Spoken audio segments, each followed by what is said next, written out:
നമ്മളെ മൈൻഡ് ഒന്ന് മാറുമ്പോൾ അല്ലെങ്കിൽ നമ്മളൊന്ന് സാഡ് ആവുമ്പോൾ പഴയ പോലെ ആക്റ്റീവ് അല്ലാതിരിക്കുമ്പോൾ പലരും ചോദിക്കും നമ്മളോട് എന്താ പറ്റിയേ. പലർക്കും പറ്റുന്നത് എന്താ എന്ന് ഞാൻ പറഞ്ഞു തരട്ടെ. നമ്മുടെ ജീവിതത്തിലേക്ക് അപ്രതീക്ഷിതമായിട്ട് ഒരാൾ കടന്നു വരും. അവരോട് മിണ്ടി അവസാനം മിണ്ടാതിരിക്കാൻ പറ്റാത്തൊരവസ്ഥയിലെത്തും.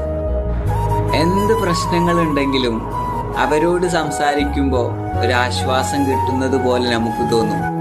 എത്ര തിരക്കിലാണെങ്കിലും അവരോടൊന്ന് സംസാരിക്കാൻ വേണ്ടി സമയം കണ്ടെത്തും.